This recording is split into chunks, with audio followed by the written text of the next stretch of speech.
बिहार में विधानसभा चुनाव के पहले वोटर लिस्ट यानी एसआईआर को लेकर सियासी पारा हाई है। विपक्ष के नेता तेजस्वी यादव ने चुनाव आयोग और एनडीए सरकार पर तीखा हमला बोला। बिहार विधानसभा के नेता प्रतिपक्ष तेजस्वी यादव ने पटना में कहा, विपक्ष विधानसभा चुनाव का बॉयकॉट कर सकता है। इसे लेकर महागठबंधन की सभी पार्टियों के बीच विचार करेंगे।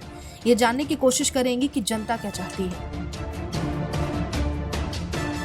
वोटर के स्पेशल इंटेंसिव रिवीजन के नाम पर जब बेईमानी से ही सब तैयार कर लिया गया है, तो इस पर देखा जाएगा कि हम क्या कर सकते हैं। बिहार में वोटर लिस्ट सुधारने के लिए हो रहे स्पेशल इंटेंसिव रिवीजन यानी एसआईआर से बवाल खड़ा हो गया है। टेंशन इसलिए ज्यादा है क्योंकि चुनाव आयोग ने बता दिया कि 56 लाख वोटर मिल ही नहीं रहे, यानी इनका नाम कटना तय है।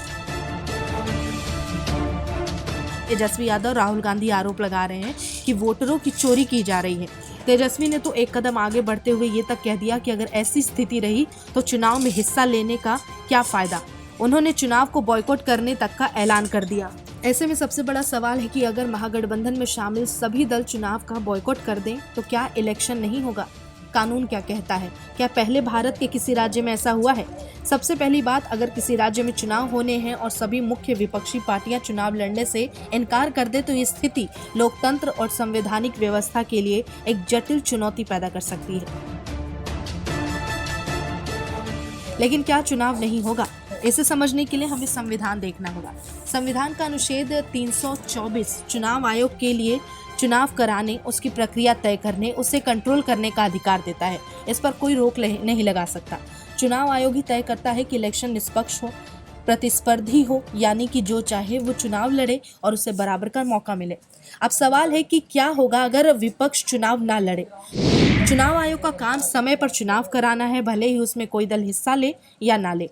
अगर केवल सत्तारूढ़ दल यानी जो दल सरकार चला रहा है वही चुनाव में अपने कैंडिडेट खड़े करता है या कोई निर्दल कैंडिडेट भी होता है तो भी चुनाव कराना आयोग की जिम्मेदारी है। संविधान के तहत चुनाव रद्द करने का कोई प्रावधान नहीं है जब तक कि कोई असाधारण परिस्थिति जैसे हिंसा या प्राकृतिक आपदा ना हो। मतलब साफ है कि अगर पूरा महागठबंधन भी चुनाव का बॉयकॉट कर दे तो भी ये इलेक्शन होगा।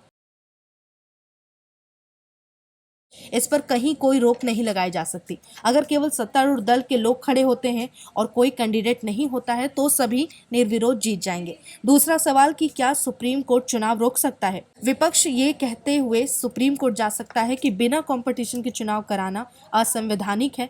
Jaya Bachchan versus union of India case का हवाला दे सकता है, जिसमें सुप्रीम कोर्ट ने कहा था कि पारदर्शिता बनाने और प्रतिनिधित्व सुनिश्चित करना जरूरी है, लेकिन यहाँ भी चुनाव पर रोक वाली कोई बात नहीं हो सकती। 1989 के मिजोरम विधानसभा चुनाव में ऐसी ही स्थिति आई थी और सुप्रीम कोर्ट ने साफ कह दिया था कि इसकी वजह से चुनाव पर रोक नहीं लगाई जा सकती।